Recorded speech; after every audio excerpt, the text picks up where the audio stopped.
resolution. Welcome aboard the DragonShip. Today, we're going to be talking about egos. Mine's bigger than yours. Through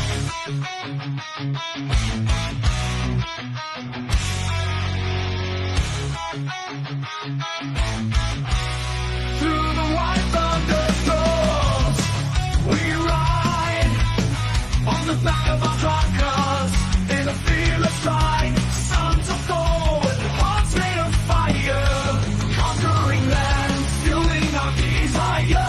Roaring engines and lightning in our eyes, united we stand. Strength won't compromise. From the east to the west, we sail, we roll.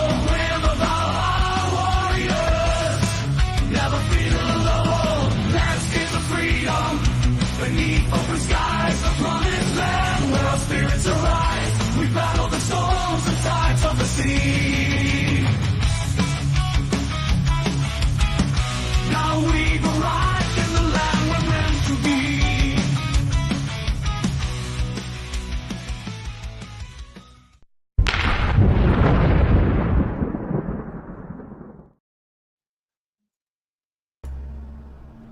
SKOL. All right, SKOL, you savages. Welcome aboard the DragonShip today.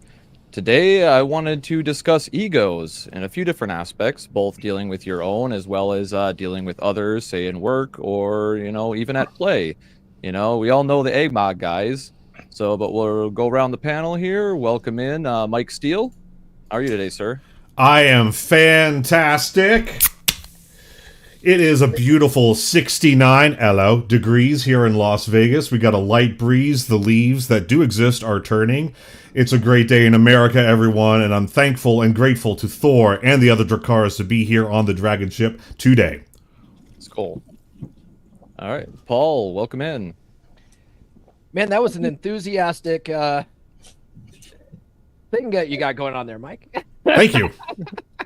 I've been busy last couple of weekends. Nurse Chick and we went on an epic motorcycle ride 2 weekends ago to Salt Lake City, which is the longest she's ever been on a motorcycle, which was real fun. We went to a wrestling show out there, and then last weekend I went with my family to the infamous Casa Bonita in Denver. Yes. My brother got tickets. He was on a year-long wait list. And he got tickets for the whole family, and so we had this last-minute family party out there. Well, if I may, what do you mean tickets? Because the last time I went to Casa Bonita, I just walked right in.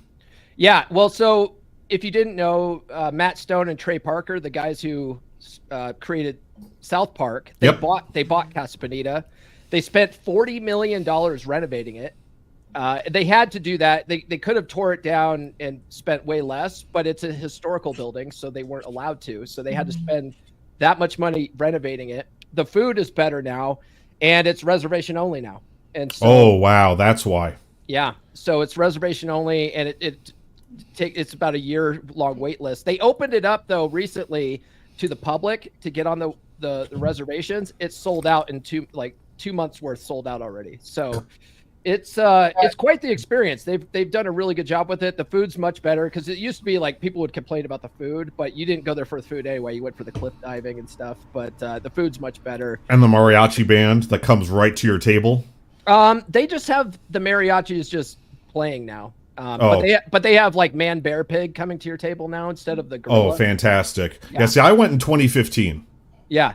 So because it's the South Park guys, there's a lot of South Park influence in there. So instead of the gorilla, there's man, bear, pig. Cartman has his own table. You could go and see Cartman and get your picture taken with Eric Cartman. Oh, well, so that's why now it's a South Park theme park. Yep, it's not Casa Bonita. Disney World, right? It's the Disneyland of Mexican restaurants. So okay, Casa Bonita.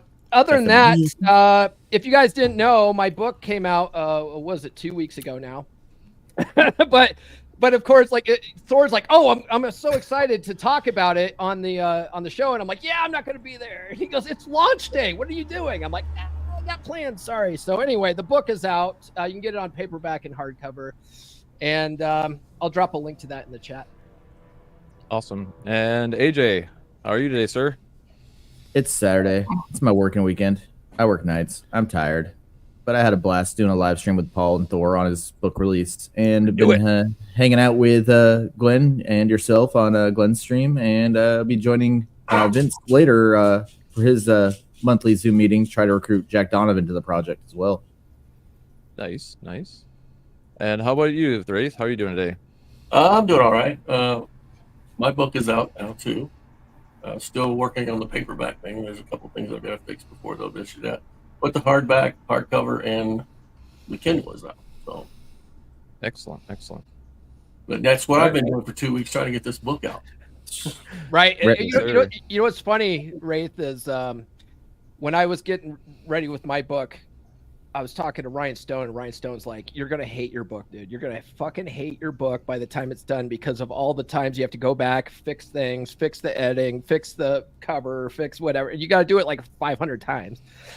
It's so Well, annoying. and like I said, I'm beginning to hate this cover, Thor, because it has been a monster trying to get every little detail right that they want right. So, but Yeah, got to get it centered just right within the. Yeah, it's tough. And it changes page by page. One page makes a difference. Mm-hmm. right. So, but I spent all evening yesterday getting the hardcover fixed and submitted that, and they approved it within a few hours. So the hardcover's there. However, when it's done, it's a badass book. Let me put it that way. It's worth the extra effort. It is, but sure. it's a pain in the ass too. So No, Wraith, it's in your book. Nothing worth doing is easy. you're right. So I'm gonna call you on that. So It's then, All right. worth doing. then Paul harangued me about my other book. I actually published 2 books this week. I saw that and I read them both. Well, I was just shocked that I was like, man, you dropped 2 in a week. That's crazy. Not a bad idea. It's just wow, you're really busy on writing books. Yeah. You put a lot of effort into that. I could see that you put that much effort. I would be in your shoes too. Yeah, doing covers with Amazon and using the calculator and just change. I just changed one word and it changed a page break and it changes the cover. It's stuff like that. But that's the cost of doing it. It's got to make it worth it, you know. Yeah, so I've come to my form of the way I'm going to do it from now. I'm going to release the Kindle first because that seems to be the easiest one to get into the mix. Most people do. Yeah. Yeah, Kindle's super easy. Yeah, the So- paperbacks and hardcovers, the real pain. And as I was talking to Paul in Telegram the other day, I still have 2 books that I'm editing, so hopefully I'll get those out in the next few months. Somebody got inspired with all the books he's been sitting on for the last 3 years. I wrote them, and like I said, I know. as I said to Paul, I said, Thor asking me to do this kind of kicked me in the ass to get them all done. Well, I've been fortunate enough to know Wraith from the beginning, and he's had a lot of this stuff ready. And that's why he did so well in the Men's Empowerment Network and why we became some good friends. He has great content. And now to see him get his stuff out there, it's a real pleasure, definitely. And that would be the highlight of what I would announce today as well, for sure. And his link to his Amazon is in the chat. I threw it in there. So Yes, sir. And last but definitely not least, the God amongst men, Thor. How are you today? kind of like Wraith, I'm lifting a heavy hammer and just holding it out there until I can't stand it anymore. Oh no, that's right in the book. Yeah, and that's getting through Amazon. Yes, sir. So, and real quick, I do apologize to everybody watching. The default got reset when I hit live, and I didn't notice it until I'd clicked the button. So we're at 720p instead of 1080p.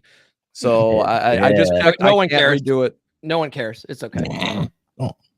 Don't worry. Just figured I'd let everybody know. My girl just texted me and said, "Yeah, it's a little wonky." I'm just like, "Ah, fuck." Yeah. You know what? Well- You know what I've learned over the years of podcasting is that people don't necessarily care about video quality. What they care about is audio quality. That's true. Definitely. Yeah, that is correct. So as long as you can hear us all right, if that's the case, we might have to pull the plug and restart. But that No. being said, today's theme I wanted to talk about, because this is something I've been seeing going around a lot. Some individuals I've seen are suffering from a acute case of hubris. Right. So I wanted to talk about different aspects of dealing with ego. So, basically I want to do more of a free flow because I was going to come up with some questions, but I remember the last few times we've had very specific questions. we got sidetracked and there was bleed over and it got more messy than anything. So I figured we'd just keep it, start out kind of what I talked about in one of the previous episodes about like knowing if you're the problem or not. Like, how do you address your own ego, right? And how do you notice, like, if your ego is getting out of control and causing you to make bad decisions? Maybe a friend's trying to warn you and you're not listening to them.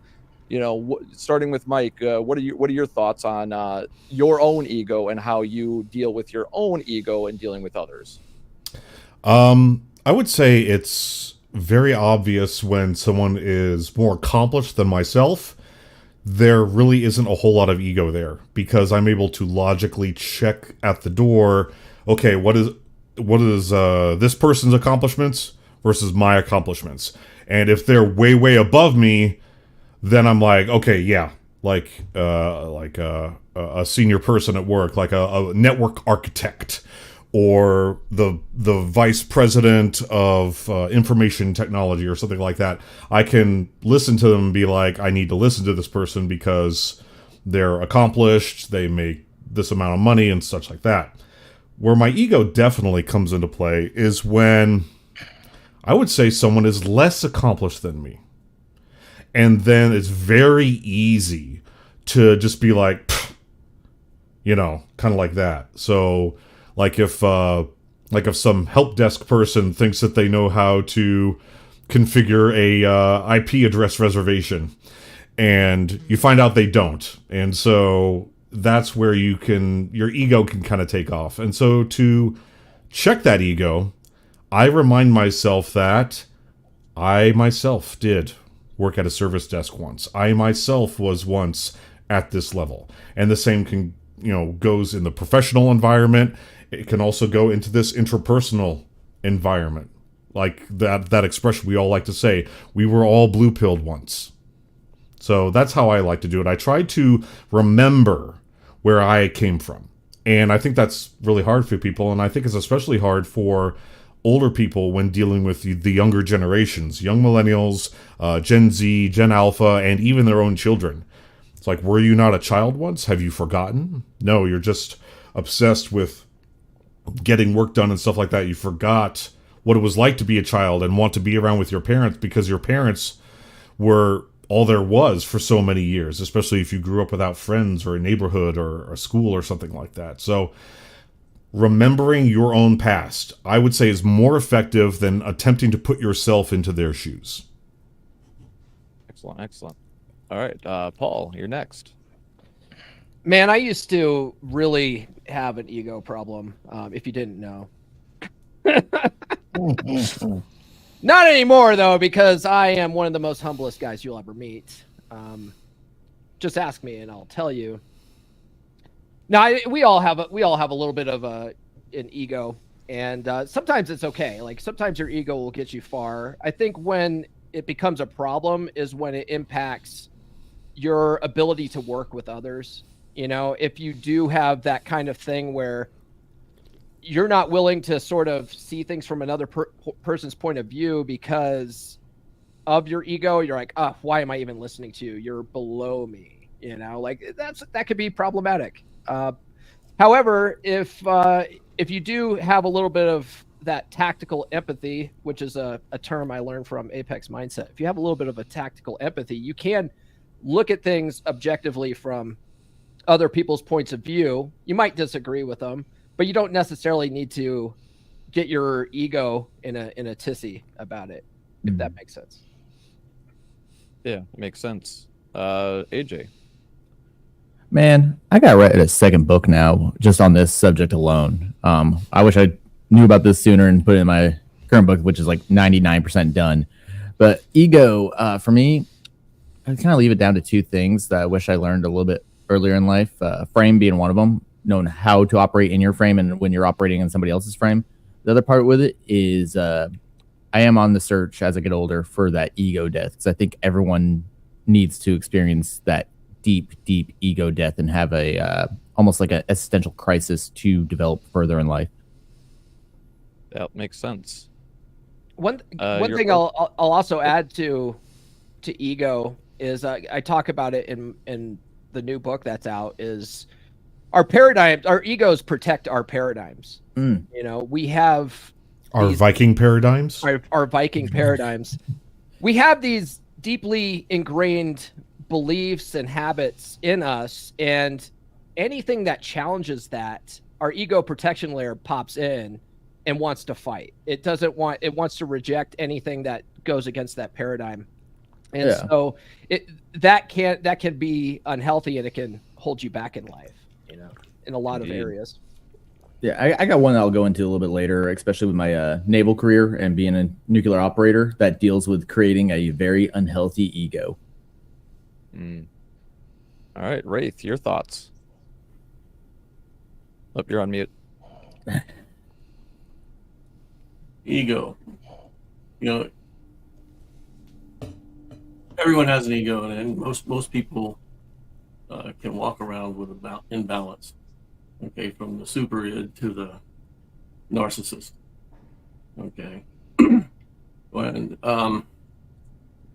I think, you know, for me, how I check myself is, you know, not so much worrying about what people say or think about me, but at least being aware of it.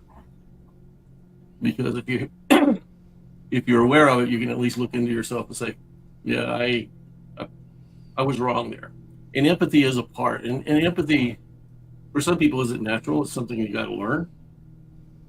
And tactical empathy, like Paul was talking about, the other Paul was talking about, there we go. You know, and that's what he's talking about. You have to learn, at least if you can't be empathetic, you know, from an emotional standpoint, you have to at least be empathetic from a rational standpoint. If you don't do that, you're not making decisions that are in the best interest of both parties. So, like I said, for me, how I check my ego is I listen and learn from the people around me, whether or not my presentation is empathetic, because I'm not a very empathetic person, so I've been told. You know, it's not emotional content that you know exudes from me. Mm-hmm. So I have to basically use tactical empathy a lot to see, hey, you know, did I handle this situation correctly? Did I do more damage than good? And as you get older and you get more into who you are, and you start understanding, you know, what's authentic about you, or what's true about you, if you want to put it that way, you temper you have less narcissistic tendencies, and you know, you kind of bring the ego into balance. Yeah, definitely. All right, and Thor. Excellent. I'm going to address Susano a la Richard too with Dunning-Kruger in a moment. I see that they're looking at that as well. Ego. Interesting. I'll probably have the opposite opinion here. I think ego is tied very closely to inner monologue. In the case of someone like me, who is a god amongst men, and that's how I approach everything in life, that creates an extreme amount of success through belief, laws of attraction. It is a very accomplished way of thinking and regulating emotion. There is the risk of Dunning-Kruger effect, where you become so confident that you are strongly overconfident, either offend people or get into situations socially because of it, or you actually do stupid things like I did in 1991, where I stuck my cranium right up my rectum and I grabbed a hold of 12,000 volts because I thought I knew better. That's the extreme example of crossing the line of overconfidence because of ego. At that time, I knew for sure I was the world's greatest power lineman and I could do no wrong. And because I looked at the correct maps, it couldn't possibly be energized, and I got the shock of a lifetime. So that tempered me a little bit, and it didn't really give me humility, but it gave me some modesty with ego. I think you should have a very strong ego, but you should keep it in check with modesty and etiquette and decorum. So you need to be polite. You can do really well. I'll tell you a prime example of somebody that has that and adds wit to it. And they're a model that I would always aspire to be, and that's Chris Hemsworth. Listen to his interviews. Look at his body language. You know the man has a huge ego, but he keeps it in such a place that he's in the now with those people. And when he's engaged one-on-one, he gives them equal ego status with himself. Pretty amazing. You have to pay attention to it. If you're not paying attention to it, it's just another interview. But it's pretty amazing. I looked up ego under the National Institute of Health, and it came up with self-regulation, ego depletion, and inhibition. There's some psychological issues with ego. And the number one stuff is if you have ego depletion, you have reduced willpower and self-control. So they are of the opinion if your ego is harmed or flattened, your self-control, your impulses will be on unchecked. It looks like it might be intrinsically tied to your self-talk. And then it says how to regulate the ego. This is right out of the APA, is ask yourselves why you feel better than everyone else. That's contradictory. and then remember your failures. Okay, remind yourself of your failures often, it says. It also says compliment others. Remind yourself of how awesome other people can be. That is actually important. That's the Chris Hemsworth lesson on ego. And then it says apologize more often. Strongly disagree with that. Unless you did something messed up. That's going to flatten your ego. It's going to put you in a weak spot. And then, you know, if you continue to search and you look at ego, I mean, they take stuff right out of Rafe's book, such as journaling, goal setting, positive affirmations from Paul's, reframing negative thoughts. These aren't real thoughts. They should be this. Developing an open-mindedness and positive self-talk, which is what I was aligning with as a God amongst men. You can really improve your life by doing that. And that's to fix an ego, to make it optimal, which is kind of contradictory to the APA and the National Health Institute. So you can find just about anything you want on ego. So I thought I would throw all that out there. But as far as me checking ego, I had a physical check. I had leaned into the territory of Dunning-Kruger, where I knew everything, and no one would stop me. Yeah, you were suffering from, as I said, an acute case of hubris, where your arrogance had gotten so out of control, you had made no mistakes for so long that you thought your shit didn't stink and you were invincible. And here's the thing, I was actually really good, and I had a lot of affirmation from the outside to do it, but I didn't temper it like I talked about with modesty, decorum, and etiquette. And therefore, I made choices that were stupid, and it nearly cost me my life, and 27 days in the hospital, 14 skin grafts from my hands and face. So I got to learn that lesson, but I got to survive it. So don't be that guy. Yeah, And don't skip steps. Don't skip steps. That's a key lesson there, I would say, is that you knew the step you needed to do, but because of your own ego, you chose not to do it. You skipped a step thinking you could, and you shouldn't have, because that's exactly why you found out the hard way, the hardest way possible almost. So yeah, that's definitely... Yeah, because I like what Mike was saying about like keeping yourself grounded based on those competence hierarchies, because that's one of the things that's aided me in staying grounded. And then the tactical empathy, understanding how other people are perceiving you, but not letting it control you. Because that was the mistake I made for years. I would pay attention to what people were saying, criticizing me about my ego. That's why I make the joke, my ego is bigger than your ego. Because people have always accused me, your ego's out of control. It doesn't matter what I'm doing or how humble I am. I've always been accused of my ego being out of control. And I had to come to the conclusion, logically, that, oh shit, I am just so awesome that even when I'm as humble as I possibly could at the lowest of the low, I still have enough self-esteem where people think that I am suffering from ego hubris. And I'm just like, well, is that true?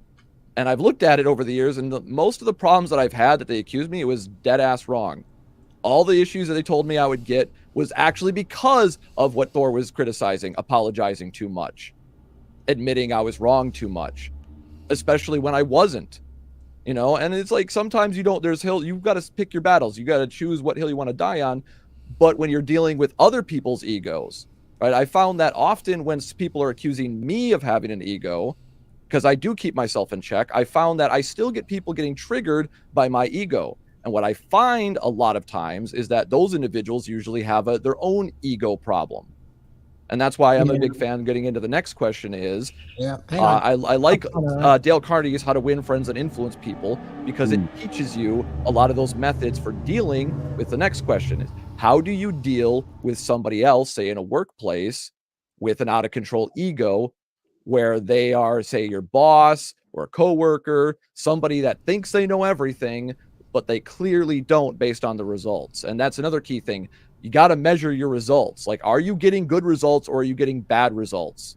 Because people are going to tell you you're getting bad results. But if you look at the numbers, like, actually, like, I've been accused of yelling at people too much in the Fresh and Fit Discord. But then when I'm looking at the numbers of all the people I yelled at, I'm like, I helped all these people and they thanked me. So what was I doing wrong? It's like they needed the wake up call. So starting, we'll go back around. We'll start with you, Thor. How do you deal with other people's out of control egos, and how do you let them say save face like Dale Carnegie talks about? Yeah, actually, letting a man walk away with some dignity is a really important skill, and we can get into that later. It's a little more complex, but first of all, I need to apologize to all you guys here, especially on the panel. I apologize sincerely to you guys for being such a badass god amongst men that you look so small on screen. It wasn't my intent. It is actually to have you guys part of the rising tide and raised to my level. So I apologize for that. Didn't mean to make you guys look small, but you'll be gods amongst men too. Anyway, back to dealing with somebody else's ego. The best way is to plant seeds and give credit. If I can give credit and I can guide their decisions, particularly if I'm managing upward, it's a good thing. It's right out of the laws of power. I don't mind giving credit for my accomplishments almost all the time because I know my value. And in order to do that, I'm planting seeds with someone that has a huge ego. They know, I know. And ultimately, if I'm going to have a long-term relationship with them, that's where I'm going to go. So I can get a better relationship and actually manipulate them in my favor, particularly if they're responsible for my performance reports, or if they're going to input something on my end that's going to affect me in my career or with the perception of how I'm saw in my work group. So that's the kind of approach I take. If there's somebody that's just full of Dunning-Kruger and they're just a complete ass, they will weed themselves out, and it's not that hard. And guess what? I can stand there right by the hole, and when they're ready, I'm going to tell them this is Sparta, and they're going to go. And you won't even have to kick. You just go. I won't even have to kick. I just Pop the bubble. And I don't even have to be mean about it, because people like that are going to overstep anyway. I don't have to. And the temptation is to gossip. Oh, did you hear so-and-so? They're doing this, they're doing that. And it hits us all. It always does. Did you hear what so-and-so said on their stream? They said it about you, Darl. Yep. And it's like, you know what? At least they're talking about me. Yeah, I was about to say, well, great. Yeah. Rent free. Yeah, I Rent-free. tend not to really put too much stock in that sort of stuff, unless it's a direct confrontation, in which case that's going to take immediate action, and I have to decide what that's going to be. Whether it's administrative violence or actual, removal of myself, or actual removal of resources and value from that proposition.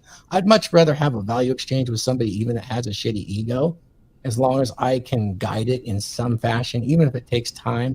I definitely would rely on the laws of power to do that. Saying less than is necessary, let them make assumptions. If they do, and then it turns out wrong, it's on them and not me. Anyway, just a couple of them there. Yeah. Yes, sir. All right, Wraith, how about yourself?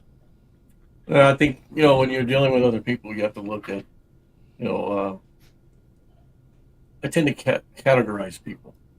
All right. And how I treat people is based on that categorization. If you go to what Mike was saying, someone that doesn't have the skill, but is trying to tell you how to do something, I would probably put those people into the mentor and steward category. And work with them and try to bypass their biases, and the bias isn't against me. The bias is against what they think their knowledge and skill level is. So then you have the person that's basically an equal. Those are the easiest ones to deal with, because those two, that's the person you can agree to disagree with. And with that person, the managing the conversation, managing, the working together, stuff like that, is fairly easy.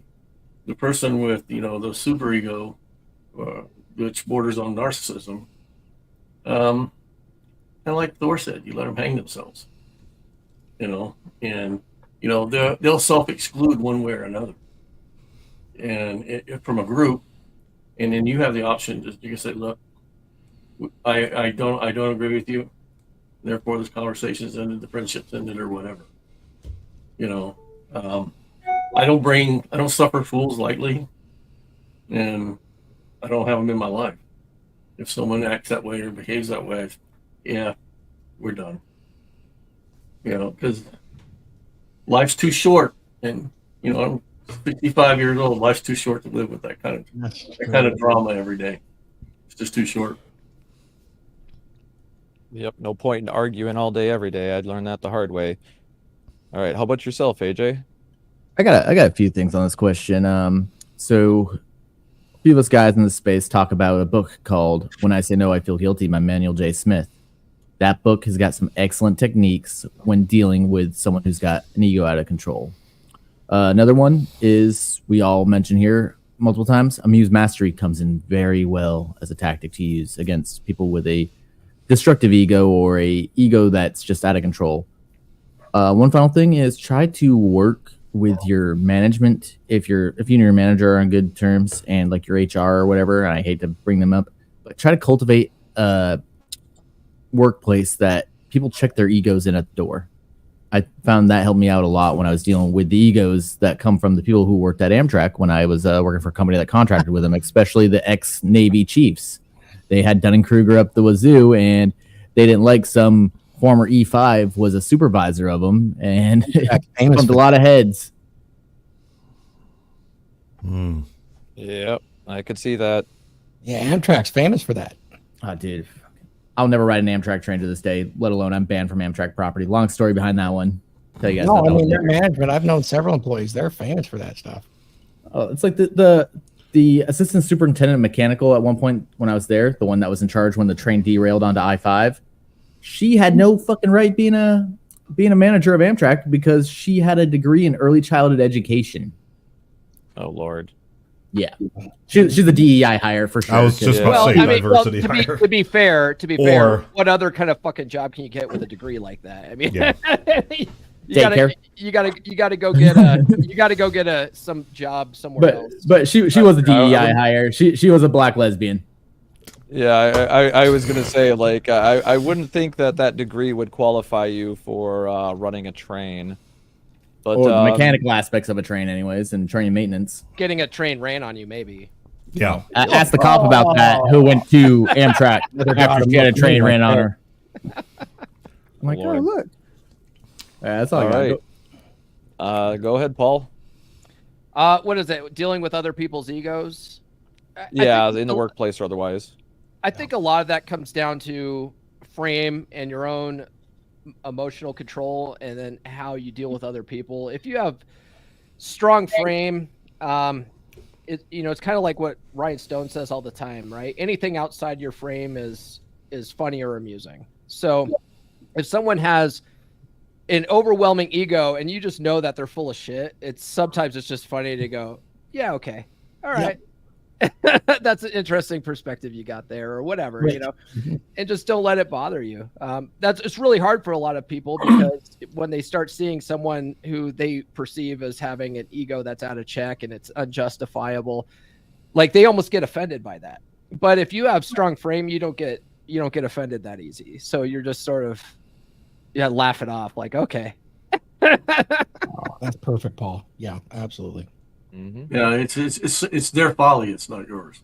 Mm-hmm. Yeah. Real quick. One-sided. Real quick. I'm just looking through the chat real fast. Thanks, Siege D, for liking everybody's channel. Appreciate it, man. Shout out to you. Siege. Yes, sir. Shout out to Siege. Yeah, Siege is a big supporter of all of our channels. He really is. Yep. Yeah. Yes, sir. Hey, watch that video I sent you. You got a link to it if you're interested. Power lineman career can make you a lot of money. You're going to work a lot of hours. You're going to work hard. You're gonna work with nothing but men if you can handle it. You're gonna And need work an up ego. high. You're gonna need an ego for it, especially when you're hanging off the skid of a helicopter. That sounds fun, Thor. Well, you kind of need to think you're a god amongst men when you're hanging off of your ass on a skid and you're about ready to bond on to 500,000 volts. So you do need a bit of an ego and a name like Thor. Yes, sir. All right. Or How about Maverick. yourself, Mike? So how we deal with other people's ego? I was closing my window right when you asked it, I think.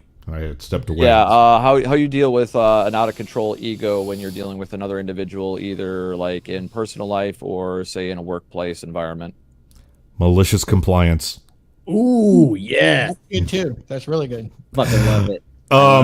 At work, basically I got to use malicious compliance. I was kind of telling you guys a little bit before we started that a network engineer changed a connection, which severed our satellite office connection to a data center. And when we called him and asked him, hey, did you change anything? Like, yeah, I did this. Like, you know we're still here, right? We need email, we need data, we need printer servers and stuff like that. And he goes, but you're closed. And my VP standing over my shoulder, and he leans in so that his face is in the camera so he can look at the engineer in the eye and say, the president of the casino property begs to differ. And so then my VP took what that guy did, to internal audit and internal compliance. Basically, the guy shut off a network connection to a data center without putting in a ticket, without putting in a change request, without submitting it for change review board, none of that. And so malicious compliance. Now, in personal life, I actually have a lot of work to do here.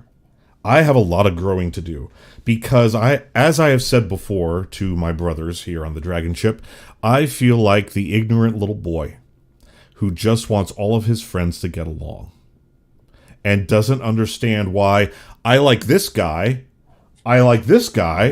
why don't these two guys like each other? It blows my mind. I don't get it. So why can't two men who have the same goal, improve the lives of men everywhere, rule 0, why can't these two men that have the same goal get along? Why can't Pearl and Chrissy Mayer get along? I don't know. I like Pearl. I like Chrissy Mayer. I played Among Us with Chrissy Mayer a couple nights ago. She's a cool cat. Why are they fighting? I don't get it. And so that is where I have to grow and either check out. And what I do right now is I don't poke, right? So I don't DM Pearl, I don't DM Chrissy, I don't tweet at them both and go, hey, why can't you guys just get along? No, don't never do that shit. But I still, that's the part that I'm still growing with, is I want to be able to not even have that be a thought anymore, to the point where I don't care about these two people's beefs, even though I like them both, to get to the point where I don't care anymore because I'm too busy. That's where I have a lot of growing to do. Well, you got to understand why people disagree. They disagree because they have different value investments. Okay, two people can want the same thing, but not have the same values and invest in something on a totally different, two different ways. So if you understand the goal, which is, to help people, and you understand that not everybody's going to be helped by one person's value investment and how they display information or how they transfer information. And that's why, in this group, we all say the same thing, we just say it different ways. And we say in that different way reaches different people at different times in their lives. And when you get two people that, are invested in the goal, which is the helping people, and they use their own experience as, this is how I help people. Okay.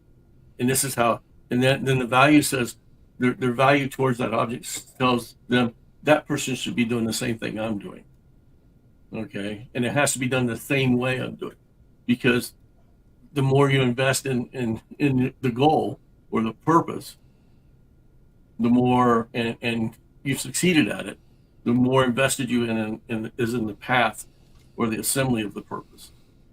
So you can't.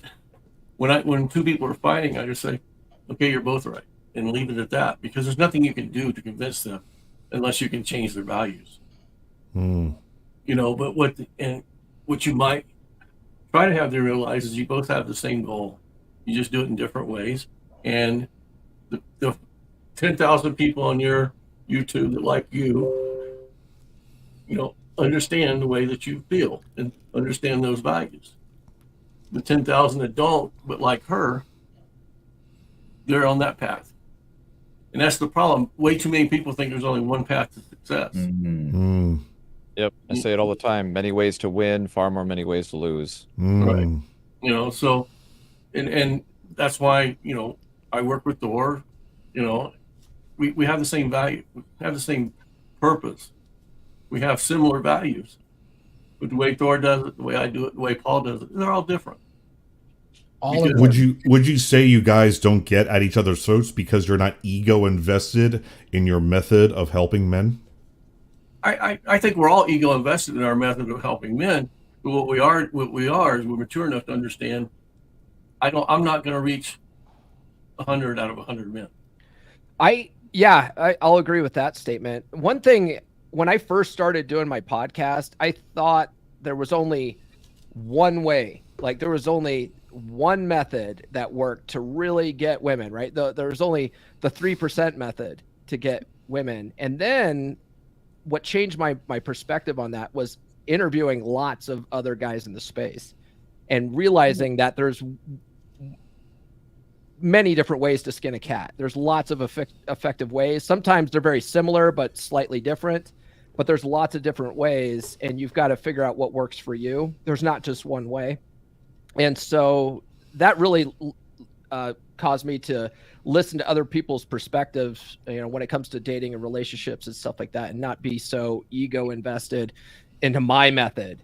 You know, my method worked for me. So I invite you to try it out. But if it doesn't work for you, find another channel that resonates with you better. You know, I don't care. Paul's stuff is really great. I have a couple I can add on to this if you want, because it's really important in this space. We may not agree on stuff, but the way we communicate is super important. And I'll just say it because it's the truth. I seem to get along with everybody in this space from the top to the bottom. And one thing is I recognize their ego, their accomplishments, and focus on what they have done in the space. And the value exchanges, I always lean towards their side because it's true, you know, and that helps set up the communication. Don't talk behind somebody's back that you wouldn't do in front of their face. Prevents all the beefs and all the BS. But like in this group where we're really tight, we can say anything, we can hash it out, and that is true. But there's also a method of the communication. How we say things to each other is important because we have emotions too that play into our egos. I mean, if I'm talking with Paul or with any of these guys, AJ, and we run into a disagreement, if I say, no, you're wrong, AJ, there is an emotional component to that. I'd go, wrong. And I'd interrupt you, right? Yeah. If somebody's interrupting you when you're actually making a point, they don't respect you. I'm sorry, they don't care what you're saying. They only care what they're saying. And this group doesn't really do that. Now, if I was to do the same thing and I had a disagreement with you, I would wait and I'd say, AJ, I beg to differ. Here's why. You see the difference? And then I would say something like, man, you do this and this. That's so valuable. Why would you want to think this way about our direction on the DragonShip? Tell me, I need to understand. I just set you up in a whole different direction in a really good way. NLP. That's how we do it here. We also, try not to talk with what's super popular today, which is interrupt and say, no, you're wrong. That's become super popular. Or debate when there's no debate possible. I can't tell you how popular that's become. Just watch anything on bad faith argument to create a disagreement out of thin air. I see it all the time on Glenn's stream, and it's like it's one of those things I've learned in the last 3 years in this space, especially from Wraith and Thor. It's like the whole listen to understand, not listen to respond. Well, that's good. That's a good example of Glenn's channel because I was on a couple of weeks ago to discuss religion, and a lot of people were expecting a heated debate. And Glenn and I didn't have a heated debate. We had a very good discussion, and it was a lot of mutual understanding. And I think that kind of stuff is healthy. It wasn't like, I was trying to prove him wrong or he was trying to prove me wrong. It was, hey, let's understand each other's perspectives on this and let the audience decide. Like that. We don't do that individually to each other with our egos. We take that in a different direction. But yeah. Oh yeah. If I have an agreement with Glenn, I take it to the fucking ring. Yeah. Like, man. Exactly. Yes. Now let's also not forget, guys, that especially here on the internet, a lot of things are done for content. People, exactly. People like a lot of people criticize, like I'm wearing the hat right now, Friday Night Tights. That whole group of really cool guys, they when they start talking Star Wars or Star Trek or something like that, and they all like start shouting at each other, like, no, Kirk was an asshole and this and that, and Picard's better, and kiss my ass and this and that. They're doing it for content. They don't actually. They're not actually angry. They're doing it because loud, not bodacious, but basically loud bravado and hyperbolic points make for good content, and that drives views and engagement and thumbs up, et cetera, et cetera. It's the ultimate apex fallacy. And I will tell you a place where you can hone these communication skills. I'll use a really good example of somebody that is so good. Just watch a few minutes of his monologues and then watch his interviews, and you'll see he's very adept at it, and that's Orion Taraban. Very adept and can orate very clearly to get value where there's almost no value. And so use those kind of lessons. And where you practice something like this, hey, we got Beer Club.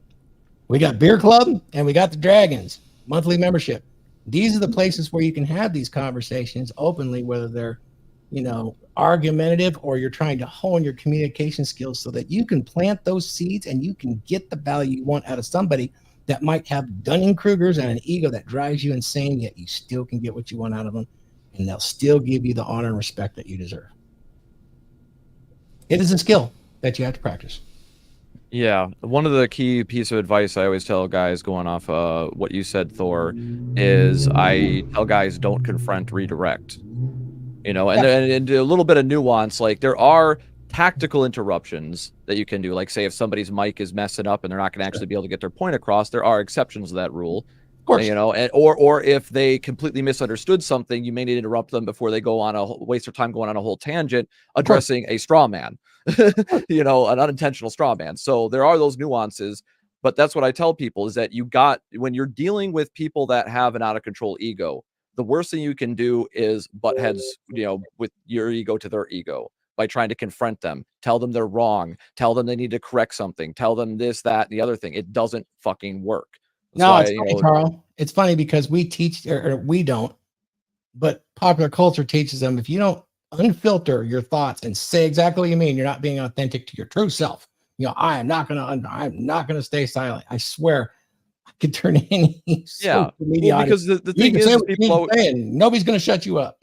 Yeah, people always say it's not what you say, it's how you say it, but technically it's both, right? It's both what you say and how you say it that matters. And one of the things that I run into the problem with, like I said before, about people, getting triggered by my voice, because I'm very loud, I'm a Viking, I can be very obnoxious and passionate. And this is something that we've all been trained to do, just like the feminism. It's in the air we breathe, the water we drink, like Andrew Wilson talks about. But the thing is that the same thing with viewing masculinity. Men have energy when we talk about stuff. We have passion, but people often mistake the passion for anger. I get, why are you so angry, Viking? Why are you so loud? It's just like, because I'm passionate. Have you never met a passionate man before that can actually raise his voice? It's actually fun. That's scary. Yeah. We arguing for fun and then tap our beers and be like, yeah, we're cool. It's like, but you were just shouting at each other. Something women and non-masculine men will never understand. I've had conversations. I had a conversation yesterday, real quick, with a friend of mine that was heated. If anybody had come in when we were in the middle of that conversation, they would have thought we were fighting. Yeah. Mm-hmm. It's like you remind me of that scene from the old Chappelle show when he's doing the Samuel L. Jackson beer, Why are you yelling? I'm not yelling. I just talk like this. Yep. But that brings up the point that I was going to say. A lot of guys that do that, and the ones that really get along with everybody and they can get away with it, they always close off with wit. The shit talk turns to wit, to laughter, and it's an amazing way. If you see it, you'll see. And that's that Chappelle thing too. He would use the wit. Yep. Yeah. So I would say in conclusion to that question, a key piece that the final piece I'd add is pay attention to when your disagreement is about the actual goal or just the process or technique that you are advocating for to reach said goal. That's a key distinction, I would say, because that'll help check your own ego, make sure you don't go off on people. Because that's something, once again, I have a huge fucking ego. I got to be careful and also remember, not everybody can do what you do. That's the key thing that I've had to remember is that I'm hyper, as the middle school English teacher I worked with said, you are hyper competent and hyper conscientious, right? And that is kind of a dangerous combo for me because I end up doing too much for people that don't deserve it. But that being said, we do have a couple of super chats. Yeah. Fantastic. Do you want me? We also have a couple of really good comments here. Yeah. Let's see here. Are we doing where is it? You want me to do the Odins? Yeah, because I haven't found them yet. All right.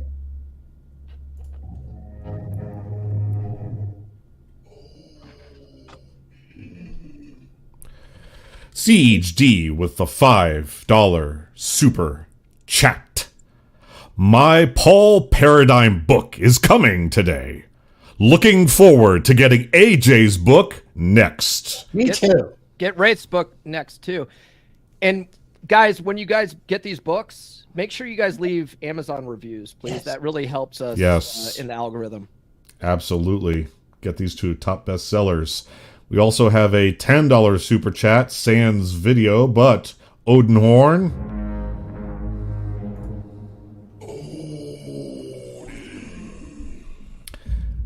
$10 from Free Gender.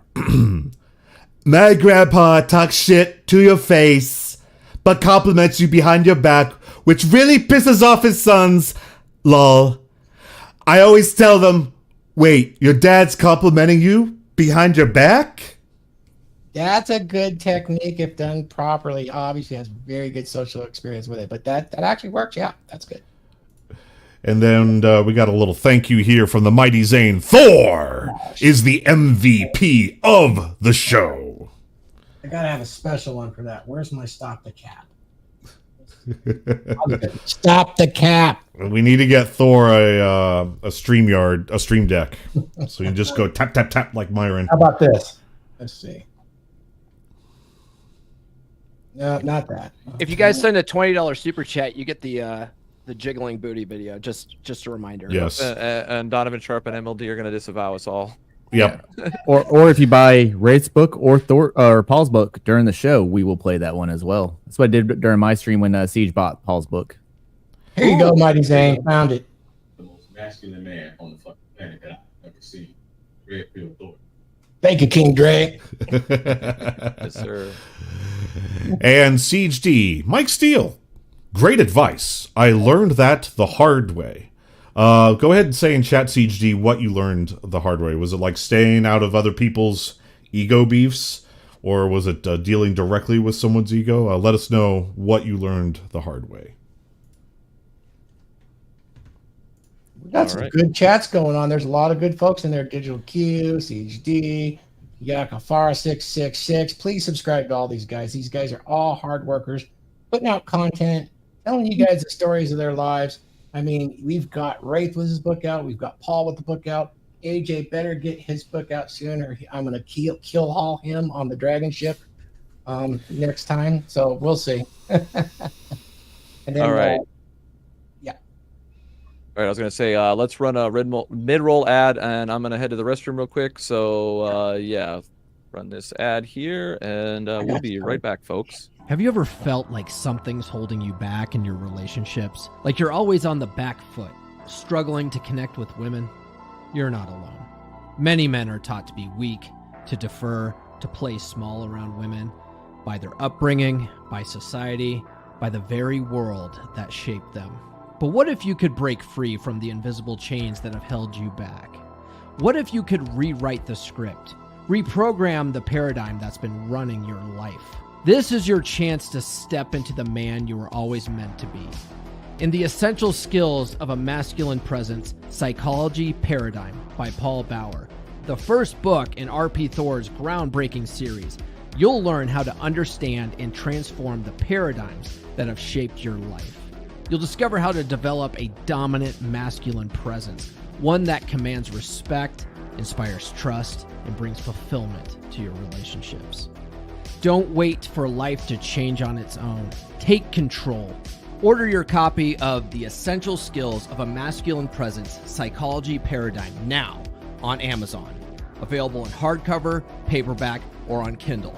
This is more than a book. It's your roadmap to a life of purpose, strength, and success. Make the decision today. Reprogram your life and step into the man you were meant to be. What's up with that one dude's laptop in the stock footage? Looks like he spilled shit all over it. It's a very colorful laptop, but that's why he needs this book, so that he can develop a dominant masculine presence. Exactly. Get a more manly laptop. Yeah, like black or gunmetal gray or something. Learn to use closed containers around your expensive computer equipment. Hey, looks like Glenn's commenting through Stream Elements. So No, that's mine. I have a bot. I have a bot that does that. all right, I know he's using that too. I guess that's a pretty good service. It's free, and it just automatically posts links in your chat, so that you don't have to remember to do it. Oh, perfect. Fucking Glenn. I think he streamed all night last night. Good for him. He's going for a while last morning. night. It was a 10-hour stream, yeah. Good God. Dude, I've been on a couple of those 10 hours. It's rough. Like, I think the last time I was on, I ended up just keeping my camera on and just muting my mic and just sitting there listening to the people argue. I'm like, this conversation is going all over the place, and it's scary. What algorithm? What algorithm is he going for by that? Is there a super long form algorithm payoff? Well, the longer you stream, the more live viewers you're going to get recommended. Okay. And on top of that, he's offering a little bit of venting for people, which I was talking to somebody about earlier. You know, a lot of people that come into the red pill want to vent because they haven't understood this knowledge, and they kind of been lied to as blue pill simps. And they want to shout it out. That's why they try to red pill their girlfriends and their family, and that's never a great idea. There might be a market to let somebody call in and vent this stuff out. Guess what? I don't want to hear that shit, but somebody's going to want to. And it might be cathartic for them. I got a question for Charles, because he's been in there a few times with me. Is it me, or does it seem like there's quite a few bad faith actors that come in? Oh yeah, there's a lot of overlap with the blood sport community. Yeah, a lot of the guys everything's got to be a debate. Sport channels, and yeah, everything. It's not even a debate. Like that's disingenuous. They always they hide behind it being debate, but all they want is an argument. Yeah, you know. So it's kind of reminds me of the old Monty Python skit where he goes to the tries to have a debate with the guy, and he's just like berating him, and he's just like, oh, I came here for a debate, and he's like, oh, this is abuse.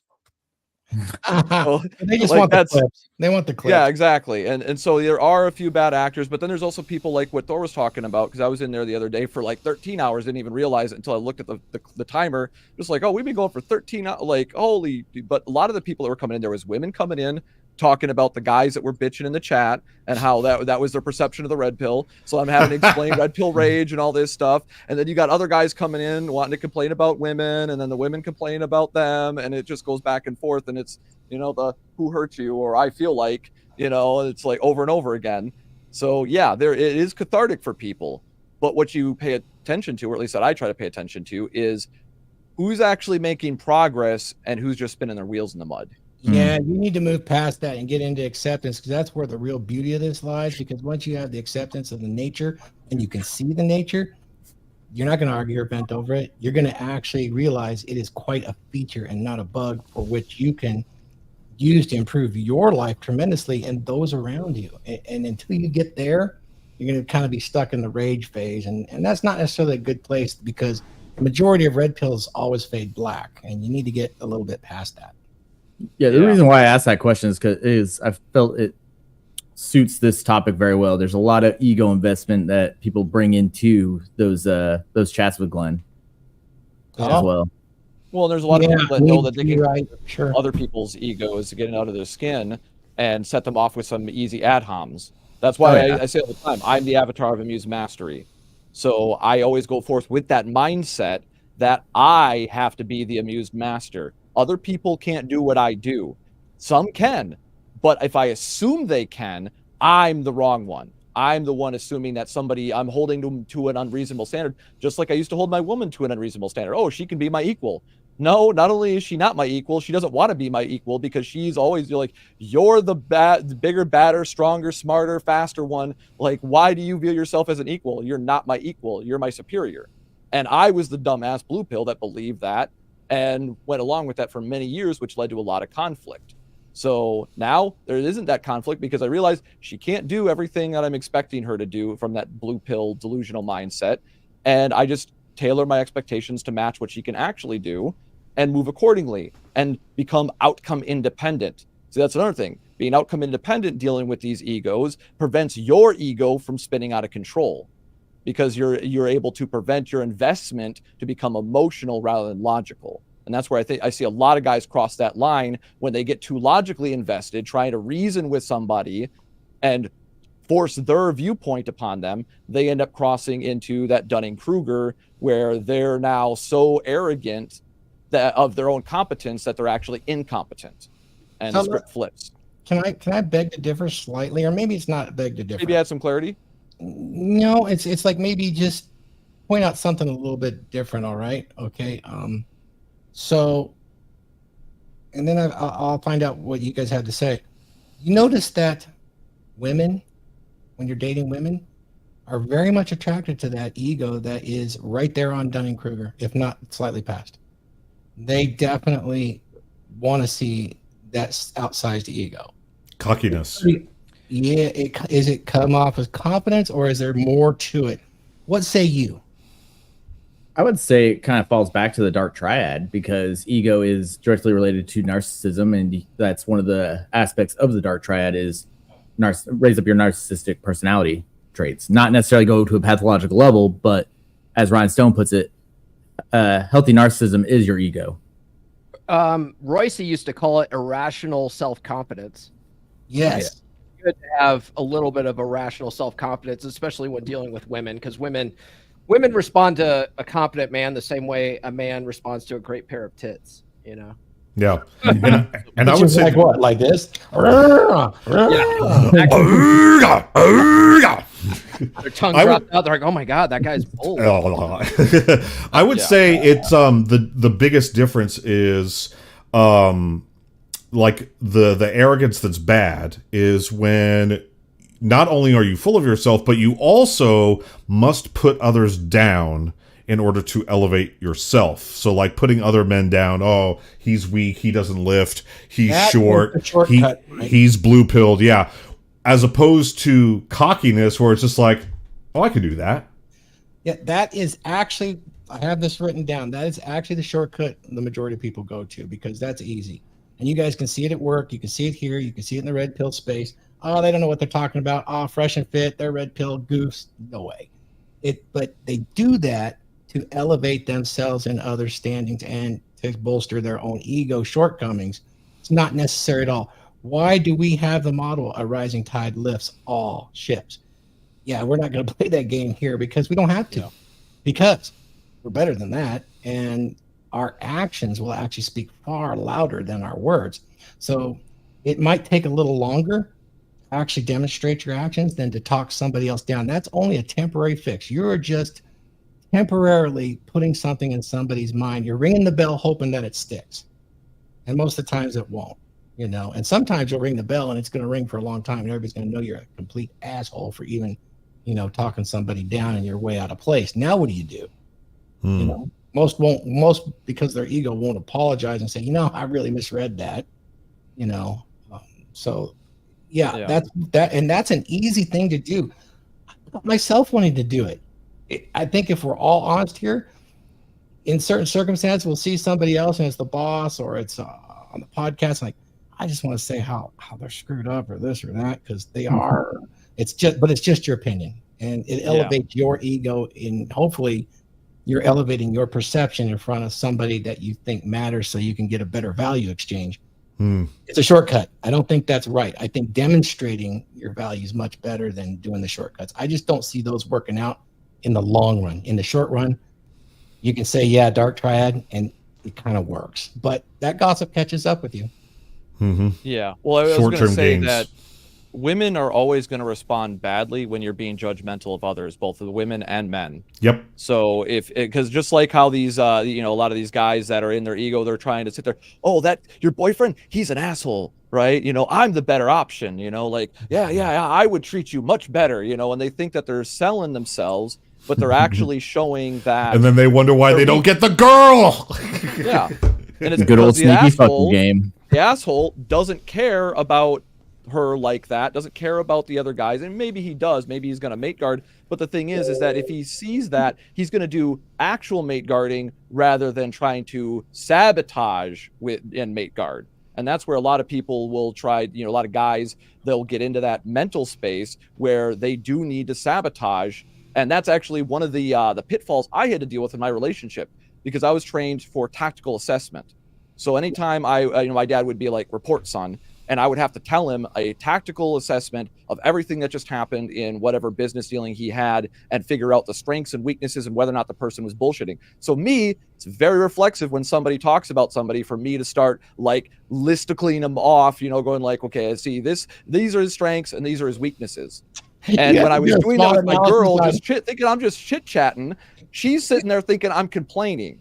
And I didn't understand that the action that I was doing seemed fine in my own head and my own ego and my own training. But then judging by the actual results, I'm like, yeah, she just thinks I'm bitching about these motherfuckers and I'm not doing anything about it. I wanted to piggyback off of what Thor was saying about how we on the DragonShip try to be the rising tide that lifts all ships. I talk about it in the new book, the Psychology Paradigm, that a lot of guys have a competition paradigm. They think that if one guy gets something, that it's automatically taking away from them somehow. And you find that in the space, right? If I'm getting more viewers than you, then somehow I'm taking viewers away from you. It's like, no, not necessarily, right? It's not zero sum. Right. It's not a zero sum game. And so it's actually healthier to develop a paradigm of abundance, right? Yes. Like what Wraith was saying is he can't possibly help every man on the planet by himself. And not every guy is going to resonate with the things that Wraith talks about. So there's more than enough to go around. So having this concept of abundance where you don't have the need for competition, but you would rather collaborate, it's almost a more healthier paradigm. I absolutely believe that it is. Thank you for saying that, my friend. I agree. Yeah, I think if you look at, sorry, Thor, I didn't mean to walk over you. I think if you look at, like when I in the book that I wrote about frame, and when I talk to people and have them work on their frame, I tell them, your behavior comes from your beliefs and your values and stuff. All right.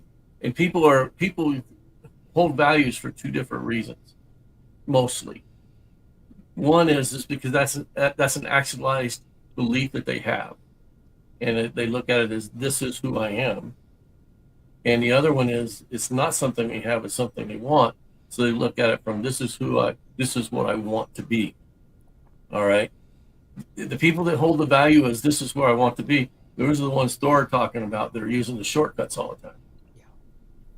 Because and they're trying to make up for their own incompetency in their values and in their beliefs. So they're sitting there saying, well, yeah, look at that guy. He's worse than I am.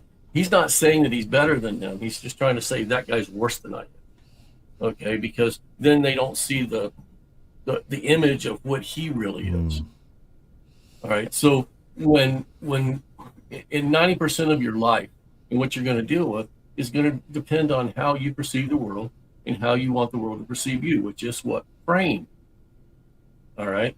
So if you don't have any frame, and you look at a lot of young men today, everybody has frame, but if they have a very weak frame, they're constantly using those shortcuts. They're constantly trying to compensate with ego.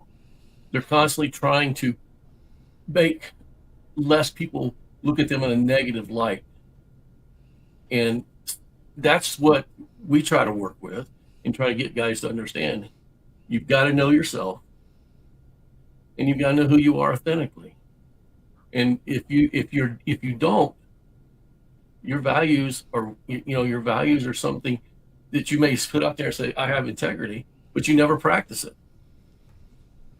And when I associate with people like Paul and Thor and you guys, I do think you have integrity. That's why I'm here. If I didn't think you had integrity, I wouldn't associate with you. Yeah, people like that don't want to put in the work. It's always the same set of excuses and put downs. They look at a rich person and be like, oh, I would never want to be rich because rich people are materialistic and I don't want to become that. I would never want to be jacked because jacked people are stupid and I like being smart. Oh, that's my favorite. I don't want 10 women. I don't want to date 10 women at once because that would make me a man whore. It's always the same thing again, like moral, basically elevating their self above the more successful person, successful in a stack or a slice, but using a moral argument. It's like jacked people are stupid, rich people are materialistic and greedy, and guys who get lots of girls are immoral and have STDs. You know what I get a lot is because I'm a runner. I'm an avid runner. A lot of people I hear they'll say, "Oh, if I'm running, then someone's chasing me," or I have a gun, so I don't have to run. It's like, yeah.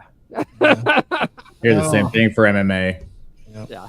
I love the fact that you mentioned the workout thing where people, I don't want to get jacked. I find that it happens with women because I've trained NPC competitors, coached them for quite a while. And, before all this, but the one thing that women getting into this right away is I don't want to be all buffed out and look like those bodybuilders or men. The first thing, they talk some of those women down, but they never will look like that. No matter how many PEDs they take, how much dieting they do, it can never actually be like that. Paul's gal is a competitor, and she knows how hard it is. Those girls will never look like that. The guys that say, I don't want to get too buff because when I quit, it turns to fat, they have no clue. That's kind of related to what we're talking about, where they talk it down so they don't have to do it. It's the shortcut to talk it down because I don't want to be that way. I want a different way, but I'm going to make this stuff up so that I feel good about myself. It's an excuse. It's an excuse to keep them where they're at, and that's their paradigm, guys. It makes their ego feel good. Yeah, it's like the moral high ground Dunning-Kruger mixed together. Yes, it's good point. It's that leftism basically view of things that we've kind of been seeing like the past 10 years, where it's changed the rules of the game, i.e. what has worked for human civilization for 15,000 years, basically who's got all the cool shit, who's jacked, who's got all the women, right? Those are the winners. And so change the game, the rules of the game to bring all them down so that they become winners when they're fat, lazy, poor, can't even get a single gal, etc., etc. I like to call that we all suck equally.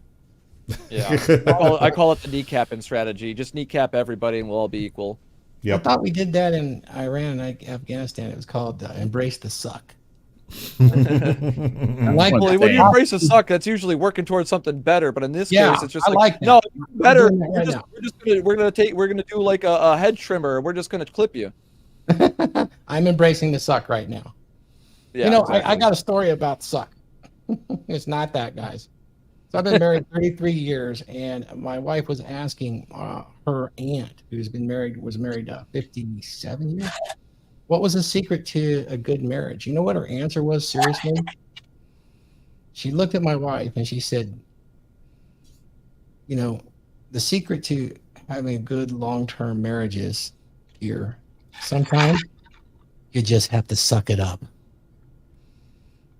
That was the whole secret right there that she told her. In many ways. You know what my grandma Bauer told my mom when my mom got married? She goes, "Keep your mouth shut." Oh. She goes, "The secret is keep your mouth shut." You know what my mom didn't do? My mom constantly is my mom's an overbearing nag. She just can't keep her mouth shut. Isn't that amazing though? That overrides your ego, because Uh-huh. you do a hard day's work and you walk in the door and you start hearing all of the crap that went on, and the dog shit here and peed there and the kids did this, and it's incessant how bad her day was, but you know, this and that and the neighbor. You guys get that when you come home, it kind of throws your ego out of whack, or you kind of not liking that a lot. Sometimes you just need 15 minutes to just be quiet after you have a hard day's work. I do, but that's me. That's why some guys, when they get home, they just sit in their car in their driveway for about 15 minutes in their nothing box. Oh, that's a good idea. Yeah, my father did that. Just decompress before you Decompress, go in yeah. the house and start dealing with, like, you just got done with a full days of bullshit. Now you got to go in and deal with another full night of bullshit. Well, let's just get in my nothing box for a little bit. And That brings it back to that statement I made earlier in the intro about checking your ego in at the door. That goes both ways. Check your ego in at the door when you go to work. Check your ego in at the door when you come home. Oh, I'm glad you said that, because yeah, you do kind of put on a different ego in different circumstances. At least I would. If I want to come home and relax, still got an ego, but it's going to be a little different. I mean, I'm the king, but I don't, I don't have to be the same guy. It'd be a little more. It's one of the things I learned being in this space is being able to just communicate with my girl, right? And if my girl respects me, all I gotta do is be like, I need to decompress, give me a few, and then come talk to me. Or if she comes to me like in a panic with a problem, as I've talked about this before, I'll just be like, is this something that I need to address now? Or is this something that you just want to talk about and we can save it for later? If it's important, I'll drop what I'm doing now and address it. If it's not, please come back later. And because I have frame in my relationship and I communicate those standards, my girl respects it. So is your frame wood or is it steel? Both. I'm just messing with you, dude. adamantium. Mithril. Exactly, mithril, right. Forged in the heart of a star. Yes, sir. Yeah, man, unfortunately, my father, I don't know what kind of frame my father has. I would have to do like a deep dive analysis on my own father. But he did the thing where he would work late, like where everybody had left the office and it's dark and he's there all by himself just to get enough peace and quiet, because he would just get assaulted verbally, like the spewing whenever he came home. Oh, CG just sent me this in Discord with Paul's book, so I had to show it. Dog game. All right, Oh, now, nice. here, I got something for you, CHD. Does that qualify for the $19 super chat or the $20 super chat video? Yeah, do it. Hey, yeah, and send it. Tag me on Twitter or something with that. That would be awesome. Yeah, that's really good. Let me Yeah, find do that. the $20 super chat for that one. That's good. I'm jealous though, Siege. Where's the super chat video? it's down at the bottom. Here we go, guys. Hit it. Keep your hand out your pants. The gap that counts. Don't tell me what to do. Ah, Are you gonna play it or not, AJ? Come on. I'm trying to find. I thought you found it. All right, there. Super chat with see you there. Shake it, dance without a care. Send it love from everywhere. Groovy beats we all can share. Your support is so divine. Moving closer to the line. Thank you, you're the best. Party on, we never rest.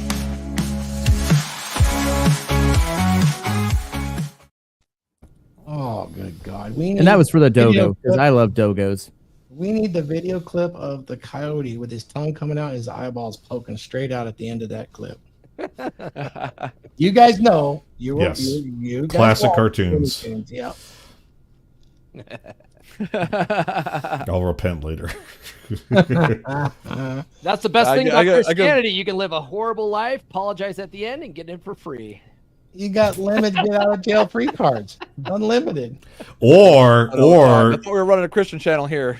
or you just go pagan Norse and worship Odin and never have to apologize. Oh, wait. The best analogy I've ever heard, and I sat here and I had to held my I was laughing so hard, was what AJ did when he compared Christianity to Odinism. Oh yes, Dude, can you Yeah. just do it again? That was That was funny. That cracked All right. me up because it hit me at the I right know what it is. I know exactly what it's going to be. But I Alrighty, won't guys. spoil it. So Yahweh, the Christian God, and Jesus promised to end the world of wicked people. Thor and Odin promised to end the world of frost giants.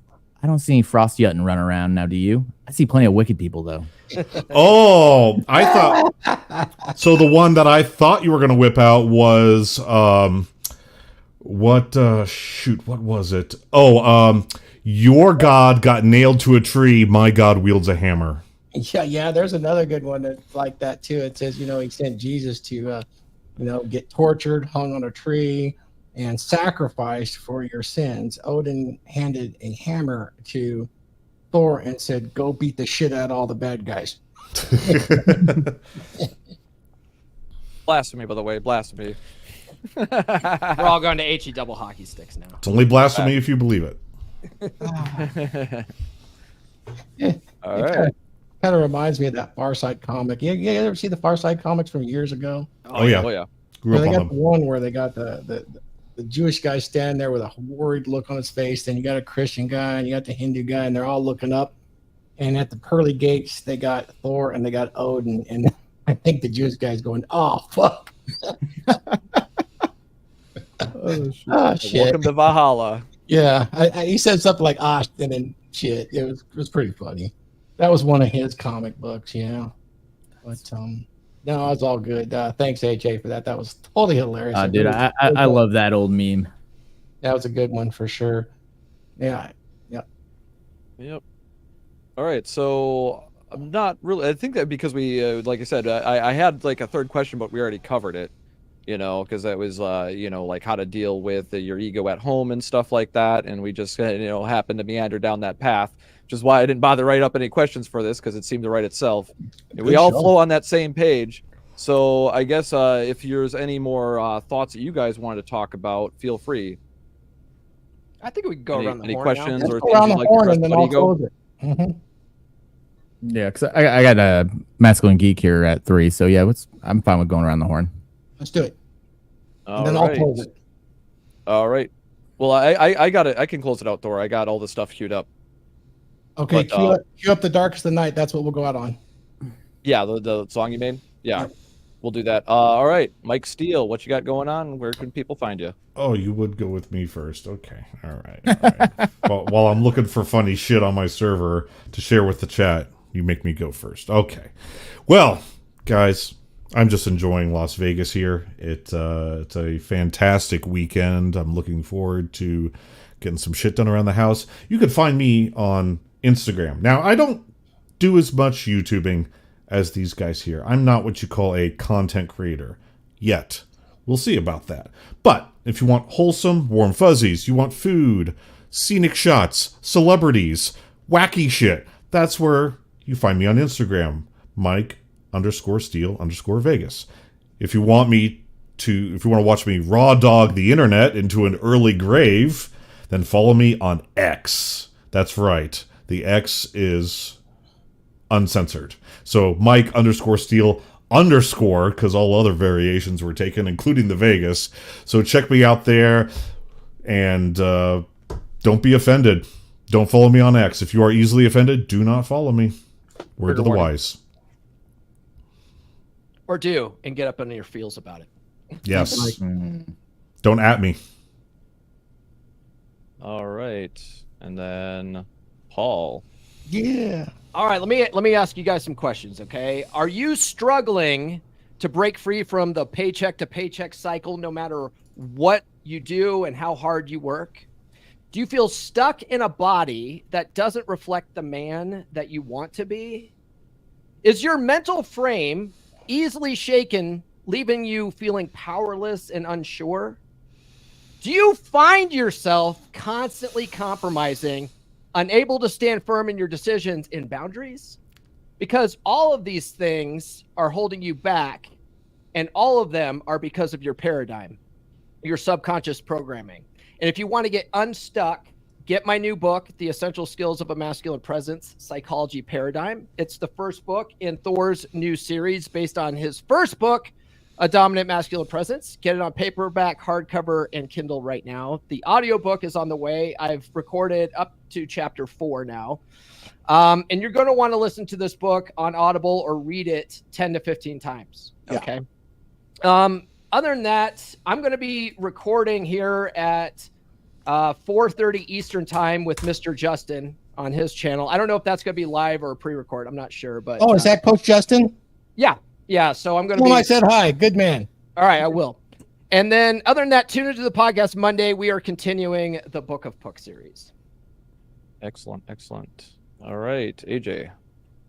Be on the lookout. I'm probably about 3 weeks out from publishing my book, which is going to be The Essential Skills of a Masculine Presence, Psychology, Emotions, Cultivating Emotional Durability, where I talk about how to actually develop that frame a little bit deeper internally, and giving some anecdotes from my own stories, whether it be from the Navy, my divorce, my horrible breakup with my now ex-fiance, as well as growing up as a middle child in a impoverished family.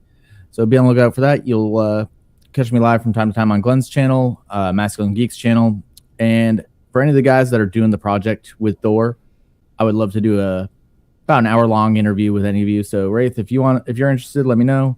I just did one with Paul. I put the link in earlier. On that, trying to move out of this place. Not trying, you are. Well, it's in progress. Yes, Do sir. or do not. There is no try. All right. Wraith. Look at that guy. Yeah. Let's see. I've got the book out, the second book in the series after Thor's book. It's about Wraith. It's about frame.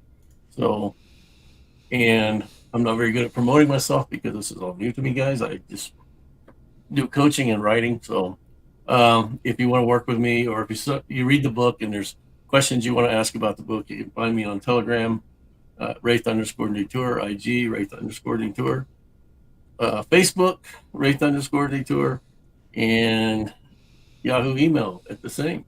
So I dropped a link to your book in the chat there, Wraith. Okay, I thank did you. too. Yep. So like I said, I think the book will it's gives you a process to understanding frame and also how to develop frame statements. I have a second book out, and I think its focus is on understanding your values, and how your values were created over societal norms.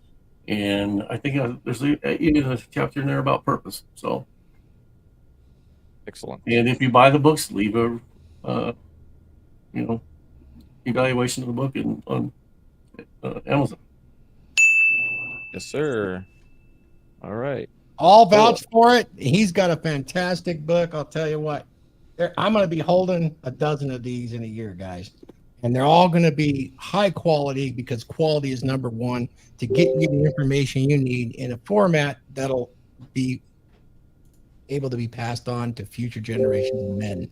So with that, I'm just proud to be here and proud of all of these men, Drakars, all of us on the Dragon Ship, and rising that tide. Thank you. Yes, sir. See you next time. All right. And then last but not least, I'll take us out here. Follow my YouTube channel. I'm trying to get monetized, so anybody that subscribes, I got more content. I've been talking to some of the guys from Fashion Fit. Maybe pull up and do some panel shows during the week. We'll see how that goes. I've got some interest in that. So there will be more content. And like I said, I am trying to get monetized, so appreciate all the assistance with that. And with that being said, where is it? Take us out with ad and enjoy some music that Thor made on our way out. Listen to the words. Have you ever felt like you're fading into the background? Like the world doesn't want you to stand out, to be strong, to be masculine? You're not imagining it. For decades, society has been reshaping the role of men, leaving many feeling lost and disconnected. It's time to change the narrative. In A Dominant Masculine Presence by R.P. Thor, discover the path to reclaim your strength, your confidence, and your identity as a man. This isn't about fitting into a stereotype. It's about embracing your natural traits and honing them into a powerful presence. Learn the 7 skills that every man needs to lead with authority, read body language, and control his emotions. RP Thor breaks it down with clear examples and practical advice to help you transform your life. It's time to stop apologizing for who you are. It's time to lead with pride and courage. A dominant masculine presence gives you the tools to do just that. Get A Dominant Masculine Presence by RP Thor on Amazon or listen on Audible. Don't let society dictate who you should be. Claim your strength and redefine your future.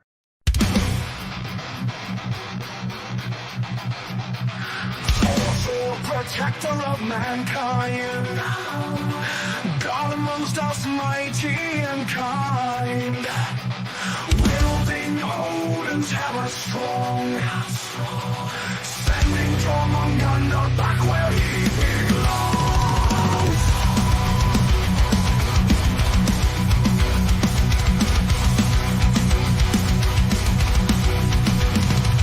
Hammer of lightning, caster of thunder,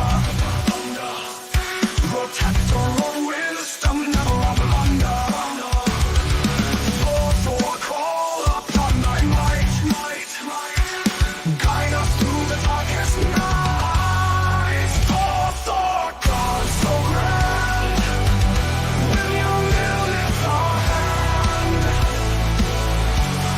And I'm above for dragonship gleaming, adventure awaits, we're all dreaming.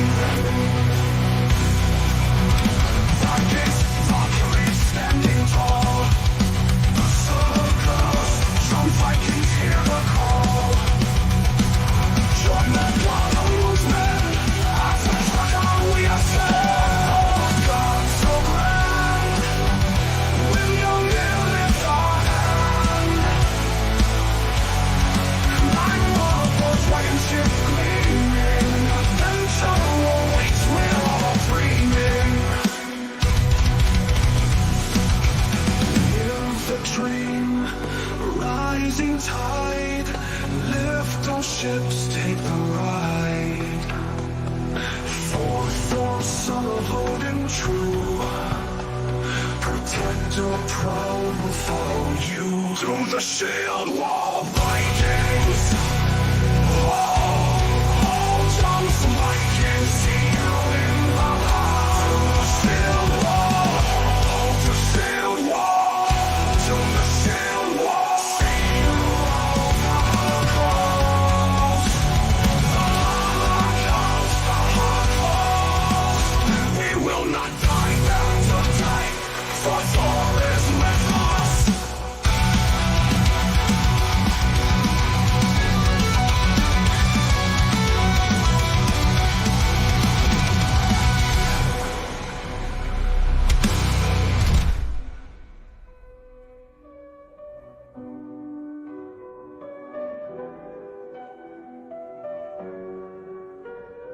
Through the shield wall, Vikings fall. All jumps, Vikings, see you in Valhalla. Through the shield wall.